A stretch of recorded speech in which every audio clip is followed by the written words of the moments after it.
Magandang araw mga kababayan, isang kontrobersyal na isyu ang muling sumiklab sa loob ng politika matapos matinding pahayag ni Senadora Amy Marcos laban kay Justice Secretary Boying Remulla.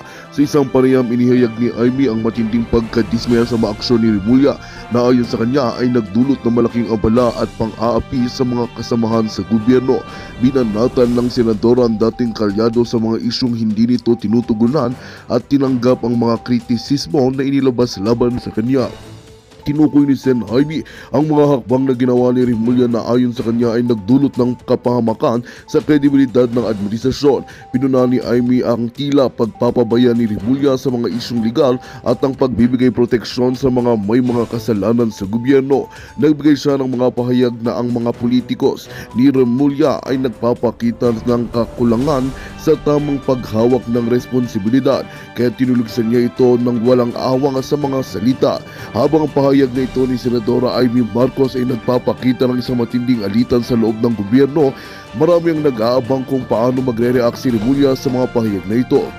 Patuloy na umigting ang tensyon sa loob ng pahayag na ito at tila walang katapusan ang mga isyong nagugad sa politikal na hindi pagkakasunduan.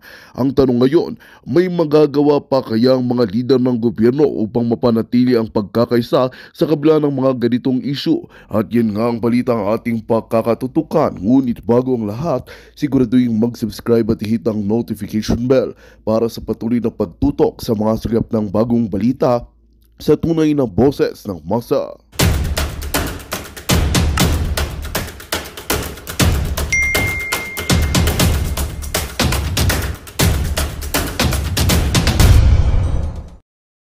Updated sa bawat balita.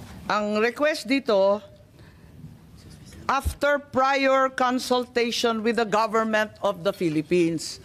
So, hindi totoo na March 11, 3 a.m. lang ninyo nalaman. Kasi nakasabi dito sa page 1, after prior consultation with the government of the Philippines who have agreed to comply with this request. Ibig sabihin, ang pamahalaan ay nakausap na, una, ikalawa, sumang-ayon na. So, ibig sabihin, ito formal transmittal lang. Walang sinasabi dito na biglaan ito. Kaya nga, March 10 pa lang, 7,000 ng pulis na ang minobilize eh. Bakit sinasabing ganito? Yung sinasabi po nyo na... Hindi, binabasa ko lang ito eh. Opo. Ang matatanong po natin dyan ay yung nagpadala po nung... yung nag-apply po, ICC. Sila po naglagay niyan eh. Hindi po tayo. Ibig ko nagsisinungaling ang Interpol? Hindi. Pati yung residual jurisdiction na sinasabi po ninyo, hanggang 2019 na lang. Yes, ma'am. So, yun wala po na sabi ng Korte Suprema. Tama. So, ngayon wala na. Maski residual jurisdiction, wala na rin. Wala na po. Kasi 1 year lang eh. Pero tandaan po natin, ma'am, na ang ICC sa buong mundo ay tinitingnan ang ginagawa ng mga individual na marahil ay nakakapanakit sa kapwa nila at gumagawa po ng pag-violate ng mga karapatan ng mga tao. Yun po yung tinitingnan po na ICC rito eh. Kaya hindi po yan ang ating tinitingnan eh. Ang tinitingnan po natin talaga, ano pa talaga ang ICC? Ang ICC ay tinatag upang habulin yung mga individual na lumabag sa batas ng tao at sa batas ng Diyos. Yun ang pagkakaunawa ko.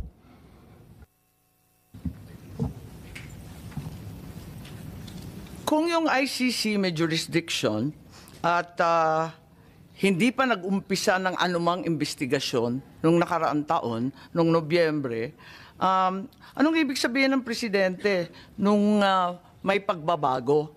Nung sinabi niya na hindi tayo hahadlang, pero hindi rin tayo magko-cooperate. Ba't niya sinabi yon? Biglang iba na ang tono, biglang nagbago. Kayo nga nagsabi, dapat talaga nagbabago ang palaisipan ng tao. Ganun po talaga dapat ho. Hindi natin itataga sa bato ang pwede ho maging hindi totoo. Siyempre natututo tayo sa habang panahon. Natataldahan po tayo. Oho.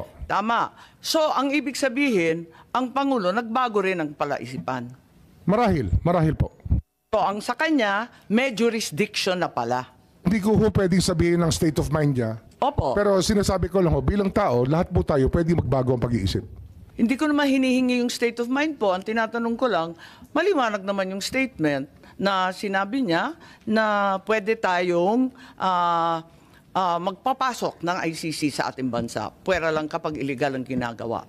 Tama? Hindi ho natin sinasabing imbitado sila rito. Hindi ho natin sinasabi na haharapin natin sila. Ngunit ang tao ho ay labas-pasok sa Pilipinas. Pero At hindi tayo po po ay mga being very hospitable people, we welcome all people who want to partake of the beauty of our country. Ayun po yung ating pinag-uusapan dito. Pero hindi po ba yung mas maagang mga statement, yung mga unang statement, talagang hindi daw siya lalahok sa anumang investigasyon. Ngayon, hahayaan lang niya. Tama po. Marahil po, marahil. nagbago. Sabi ko nga ho, Nagbabago naman nga. Nagbabago naman ang pagtingin natin lahat sa buhay. Hindi naman po ang pagtingin natin nung tayo 20 anyos at ngayon ay pareho pa rin. Sana naman na tumatanda rin po tayo. Natututo rin po tayo. So do you mean to tell me that after saying 100 times that the ICC has no jurisdiction, the President at the 101st time changed his mind and determined that there was somehow some kind of jurisdiction that allowed them to come here and investigate? I cannot comment on his state of mind when he said that. I don't think it's a question of state of mind, sir. It's statements. His statement would speak for itself. When did the executive then change his mind, given that we are admitting he changed his mind, at least to some degree? Well, I cannot agree to the question, ma'am, is very vague, if you ask me. Hindi, nagbago, di ba? Nung una, sabi niya talagang haharangan niya. Because at I cannot, bawal as dahil I meron said tayong earlier, mga ma'am, korte. I Tapos cannot- biglang sinabi na bukas ang Pilipinas. Kung nag-iimbestiga sila, papasukin. Pwera lang pag may ginagawang illegal o may krimen. Again, I can say Malaking that pagbabago po yun. hindi ko ako pwede magkomento sa state of mind niya. Kung paano ho nag-iisip ang Hindi ko Pangulo, naman hindi pa ako tinatanong kung magkomento. galit, wala naman akong tinatanong kung masaya. Yun ang state of mind. Ang tinatanong ko, doon sa sinabi, hindi ba maliwanag na nag-iba? Sabi ko nga ho, lahat tayo nagbabago ng pag-iisip sa pagdaan po ng panahon. Okay. Tayo po ay natututo naman ng unti-unti at nauunawaan natin ng gusto ang kaya nga. pangyayari sa paligid natin. Kung aaminin natin na nagbago ang pag-iisip, bakit? At kailan nagbago yung pag-iisip natin tungkol sa jurisdiction ng ICC? Bakit? At meron bang dahilan? Baka may alam ang DND, baka may alam ang NSC para maintindihan natin kung saan na tayo ngayon. Kasi tayo ay nag-iimbestiga in aid of legislation. Gusto ko malaman saan ba tayo patungo. Ano na ba ngayon? Palibasa, eto nga, admitido natin, nagbago. Kung nagbago, saan na tayo ngayon? Siguro po yung pag-unawa po ng ICC jurisdiction. Kasi nung nag-a-appeal na pa tayo sa ICC na sinasabi natin na hindi tayo saklaw dito. Marahil yung isang pagising natin sa katotohanan na ang hinahabol ng ICC ay hindi naman bansa, ngunit individual. Marahil yun po yung pag-unawa na nagbago sa ating lahat. Kasi hindi naman po estado natin ang hinihimok ng ICC, kundi po yung mga individual dito na nagkasala at yung naging biktima po ng mga krimen at ng mga pamilya po ng mga biktima ng mga pagpatay nung panahon na yun. Okay. At sabihin natin may limited cooperation sa ICC. Sabihin natin, nung 13 November, si ASEC ES Bersamin pala, ay nagsabi that if the ICC refers the process to Interpol, which may then transmit a red notice to the Philippines, the government will feel obliged to consider the red notice. Parang may ganon, may statement ba dyan? Yung kay ES Bersamin. Alala ko po yung statement na yun. Naalala po niya? Opo. Oo. So, yung pagbabago ay malinaw kasi pati si Executive Secretary diniin na nagbago nga talaga. Tama po ba? Kasi sabi niya, kapag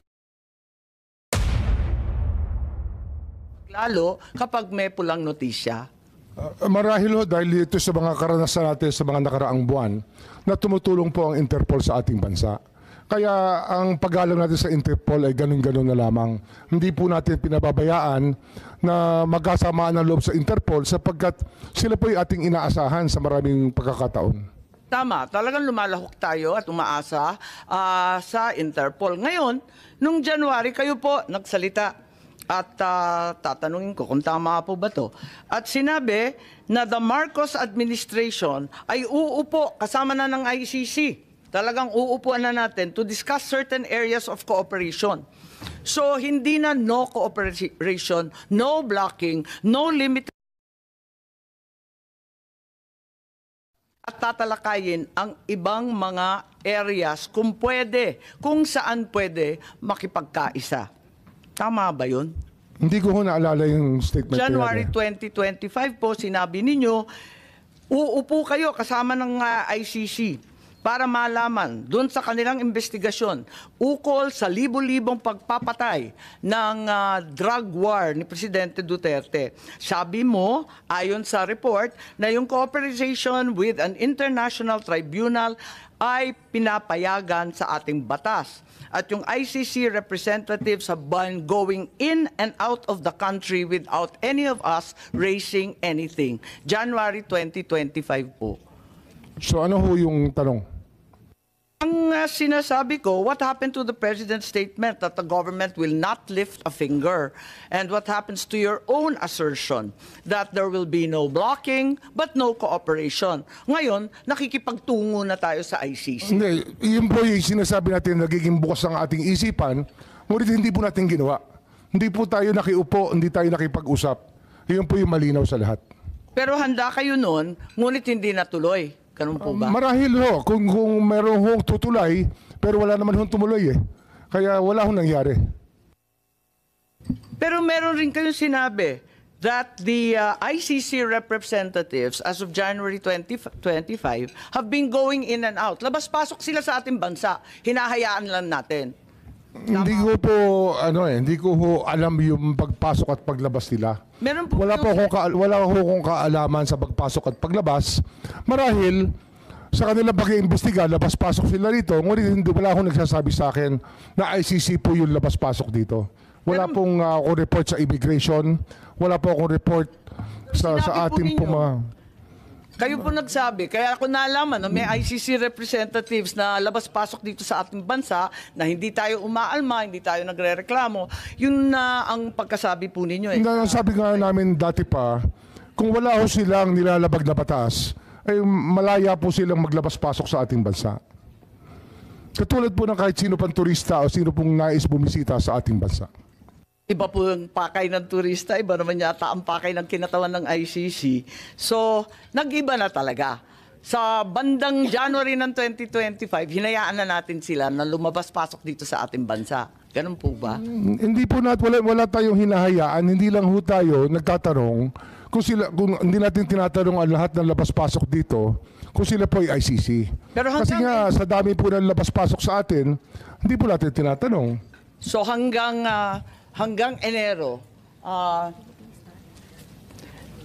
Enero nitong taon, talagang maliwanag na labas-pasok na yung mga ICC. Ano? Hindi ko po alam eh. Wala pa akong personal knowledge. I can only speak from personal knowledge. Narito kasi sa Philippine Star at sinabi na I know that as anecdotally from people I know from the human rights community, they've been in contact here. May mga nagkikwento po na may kausap silang ICC. So alam po ninyo. Kasi sabi mo in-identify pa ninyo yung source. Sabi ninyo yung human rights people. Nagko-contact usap na. Di alam na ninyo na nandito na yung ICC. Ay, hindi ko nalalaman kung nandun sila. Sinasabi lang nila may kausap sila. Hindi ko sinasabi ko saan sila nag-usap at paano. Pero, siyempre marami hong gustong tumulay. Ngunit hindi naman natin, hindi ho nagkaroon ng pagkakataon na makilala talaga namin na ICC o makaharap. Kahit kailan po hindi namin nakaharap ang ICC. Pero alam ninyo na may galaw na sila at nag-iimbestiga na sila. 7 taon na po silang gumagalaw, ma'am. 7 taon na. Hindi naman ngayon lang yan eh. 7 years ago, the ICC was already investigating what happened during the drug war. What happened 7 years ago? Parang nahinto eh. Bakit sinabi natin na hindi na tayo Yun lang po yung aking recollection kung kailan sila nagsimula. Na parang 2016 nga, baka 9 years ago pa. Sinimulan na po nilang bantayan ang ating drug watch, yung ating drug war, nung nagsimula po yung patayan. Pero matibay ang ating kalooban, matibay ang paninindigan natin na hindi natin tutulungan at talagang tututulan natin pagkat meron tayong sariling pulis, may sarili tayong mga korte. Ang liwaliwanag nun. Opo. Bago lamang... Meron po tayong panahon na binabantayan dito. taon. May panahon po tayong binabantayan dito. 2016 hanggang 2019 ay doon po ang kainitan ng drug war. At ito po, ang dami ho lumalapit sa aming opisina, humihingi ng tulong na maimbestigahan yung magpatay kung kani-kanino na lamang. Pero marami ho kaming talagang naging ano eh. Kailan pumunta sa opisina ninyo? Kasi binabanggit ninyo, hindi pa Marcos administration, yung 2016 to 2019. Kailan nag-umpisa? Simula ho sila pumunta sa amin, 2022 na. So matagal na ho nakalipas ang mga krimen na nangyari. Pero nung umpisa, ang sinasabi natin, paulit-ulit, talagang hindi tayo tutulong at hindi natin hahayaan sila manghimasok. Maybe we can ask Secretary Anyo, sorry, kumakain po kayo, violation na naman ng human rights po to. Pero kung maaari bilang pinuno ng National Security Council, baka may naalam kayo tungkol sa pivot. Kasi parang nag-iba eh. Di nag-iba. Bakit nag-iba? Nung una, ang tindi ng ating paninindigan na hindi kailanman tayo tutulong sa ICC. Biglang lumambot, nahahayaan natin pag pumasok sila, tapos pagkatapos nun, meron ng statement, uupo tayo. Kung may mamamagitan, pag-uusapan kung saan tayo pwede tumulong. Meron ba kayong alam, Secretary Anyo? Kasi maraming nagsasabi na kayo daw ang dahilan kung bakit nagbago ang isipan ng ating administrasyon. Madam Chair, palagay ko po ay walang basis po yung ganong klaseng allegation sapagkat ito po ay legal na usapan at hindi po kami nag-focus sa legal na usapan sapagkat ang sa amin po ay on the lens of national security. Tapos wala rin po kaming na-monitor na pumasok dito ng mga ICC investigators nung sinasabi ng mga panahon na yan. So wala kayong alam tungkol sa pagbabago ng isipan at polisiya ng ating administrasyon? Wala po, Madam Chair. At hindi rin kayo kasama sa pagpaplano ng aresto ni former President Duterte? Ma'am, meron po akong opening statement. Pwede ko po bang basahin? Siyempre, oo. In the meantime, if I may recognize the arrival of Senator Cayetano. Please proceed, Secretary. Yes, Anyo, ma'am. please. Good afternoon, everyone. I'd like to start by thanking the Senate Committee on Foreign Relations, chaired by Senator Amy R. Marcos, for the opportunity to clarify the truth about what transpired during the arrest of former President Rodrigo Roa Duterte and other related matters. I believe this is also a good venue for me and my fellow officials to clarify what really happened and to debunk and dispel the false accusations and fake narratives that have misled the public about this issue. As government officials, it is our duty to be truthful and to assure the public that our actions were proper and in accordance with the law. I, for one, have been the victim of relentless disinformation campaign aimed at destroying the integrity and credibility I have carefully built over 4 decades of public service, which began the day I entered the hallowed halls of the Philippine Military Academy. While public officials are not supposed to be thin-skinned, I have rolled with the punches for several days. However, the time has come for me to air my side. Therefore, I am grateful for the opportunity to speak before the Senate and present the truth. As a former member of the cabinet of the Duterte administration, it is also very hard for me to see the former president arrested. I worked closely with former President Duterte for so many years through the most serious crisis the country faced, and we have developed and nurtured a personal friendship. He trusted and respected me in the same way I trusted and respected him. even after our terms ended in 2022. I retired from public service when former President Duterte ended his term. However, the repeated calls for public service came again, and 6 months after my retirement, I was appointed by President Ferdinand Marcos Jr. to be his national security advisor. I saw my appointment as a continuation of my service to the Filipino people across different administrations. As a soldier, my loyalty has always been to the Constitution and the chain of command. This has always been my principle when I served as the Commanding General of the Philippine Army under President Noynoy Aquino, then as AP Chief of Staff, and later as Secretary of the Department of Interior and Local Government under President Duterte, and now as National Security Advisor under President Marcos Jr. In its position, I have held under several administrations. I have never played politics. I do not have a political agenda, nor do I have, or will I ever have, political ambitions. I uphold the same principle in my role as National Security Advisor and Director General of the National Security Council. Thus, I would like to state for the record that my role was limited to the mandate of my office to assess that the situation does not escalate into a national security concern. The implementation of the ICC warrant is beyond my mandate, and I had no part in it. And may I also state for the record that I am not aware of any core group, nor am I a member of such group that allegedly planned and prepared for the arrest of former President Duterte. In fact, it was only on Tuesday morning, March 11, 2025, that I learned that there was already an Interpol red notice and that the ICC warrant of arrest would be served. There was also no intelligence operation. The former president's presence in Hong Kong, as well as his return to the country, was a public knowledge since it was heavily reported in both mainstream and social media. It is utterly unacceptable and unfair that my name is being dragged into an alleged grand conspiracy. I firmly deny any allegations of a grand conspiracy.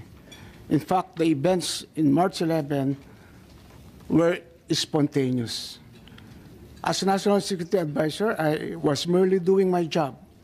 However, I face all these accusations against my honor and integrity with firm resolve, knowing that I am on the side of the truth, and I was simply doing what I had to do.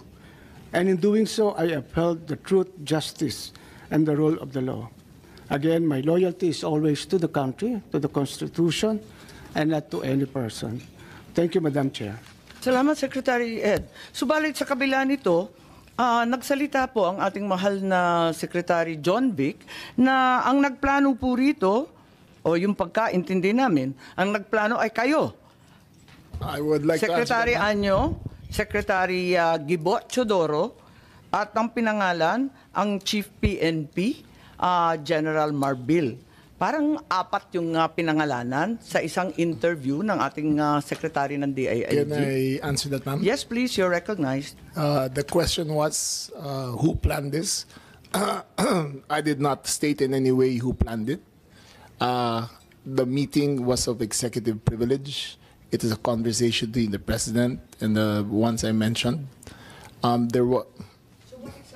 So what exactly did you say? Ano sinabi po ninyo? They asked me- Pagkaintindi namin, itong apat na pinangalanan ang siyang nagplano. Ma'am, we're already invoking namin. executive privilege in this matter. Yes. We're invoking executive privilege in this. Yes, already- that's fine, but it's Yes. in the interview and it's Yes, ma'am. public. It goes as far as the interview, ma'am. Yes, ma'am. That's Yes, I'd like to understand. I think your brother was trying I to did not explain state in any what he way. said in the interview, and I'm happy They to asked hear me it. if I planned it. I said it was not me. There were other people in the room, but we did not discuss any plans of any arrest. Saan nanggaling yung mga pangalan na ito? Ma'am, that again is executive privilege. Ma'am, let Pero me explain, ma'am. Let me nandun explain sa first, ma'am. interview po eh. Yes, yes, Ang ma'am. liwanag Let eh. me explain first, ma'am. We were discussing rumors of an impending arrival based Parang on. hindi yung ganun ang dating sa amin eh. Ang pagkaintindi that is namin, the apat whole ang truth, nagplano. ma'am. That is we were discussing rumors. Go ahead, ma'am. Patugtog na lang natin para maintindihan ha. and who was really on top of this? Kayo ho ba? Because during the press conference of the President, it was you and the President. Yes. So ikaw ho ba nagplano ng lahat ng ito? Hindi naman, hindi naman. It was a group effort. Secretary Chidoro was there, Secretary Anyong was there too, and the President and I. So, hindi naman ako. Ako lang ang I natira. stand by that, ma'am. Last man standing doon sa Malacanang. I stand by that. Kasi Secretary Chidoro was working out of his office. Napakaliwanag po ng sinabi Yes, ma'am. ninyo. Wala Secretary namang Anyo, of mapakiyaw-kiyaw course, dun sa Special sinabi. Police Intelligence. Yes, ma'am. Patayin na muna natin. Napakaliwanag naman ang sabi ninyo, hindi ako mag-isa kahit ako ang kasama ng presidente nung nagsalita Yes, ma'am. sa press con, hindi ako mag-isa ang nagplano. Isang grupo kami. Tapos pinangalanan mo. No, ma'am. Sinabi ninyo eh. I state, ma'am, again, executive privilege. But, ma'am, Walang executive privilege kasi binunyag na I ninyo sa must TV. state it very clear, as I stated very clear, that there was no mastermind.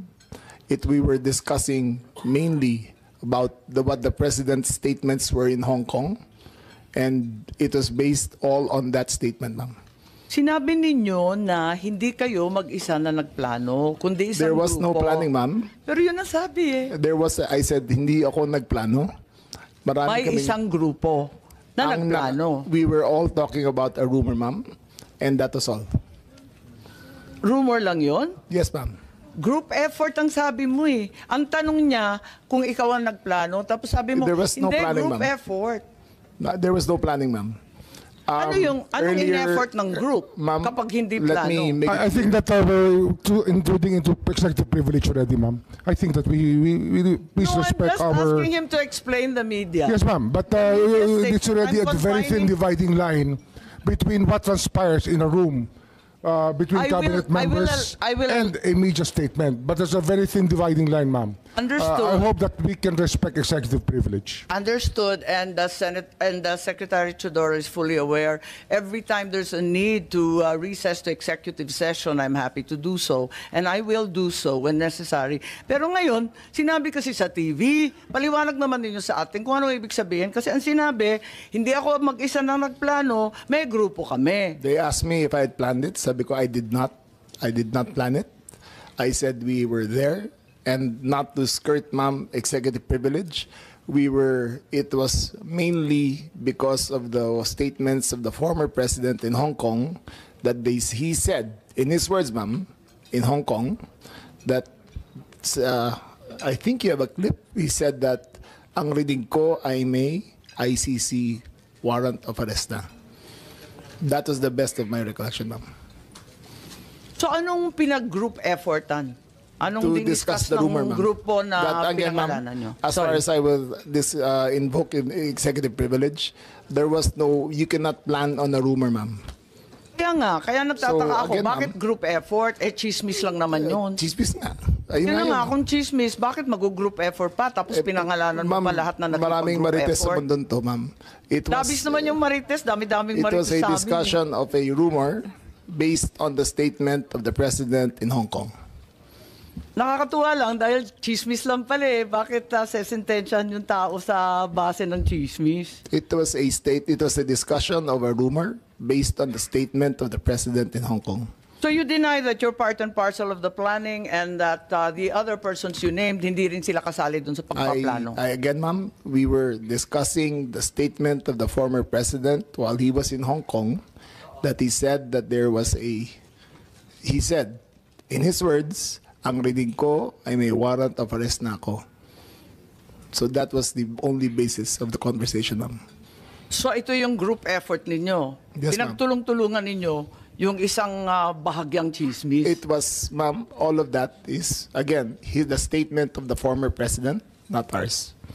Okay, so walang kinalaman to. Pero para lamang sa kaprasong chismis, magtitipon-tipon pa yung mga sekretary ng kabinete. Nakakatuwa naman. Call it what you may, ma'am. Walang magawa. Opo, anyway, nabanggit na paulit-ulit itong Interpol, ano?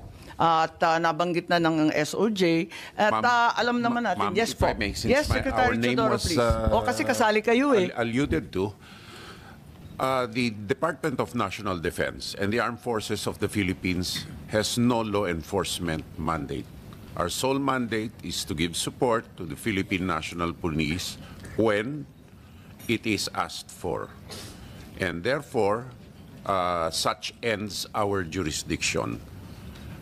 The operation is clearly a law enforcement one, and the Philippine National Police has the power to ask the armed forces to assist.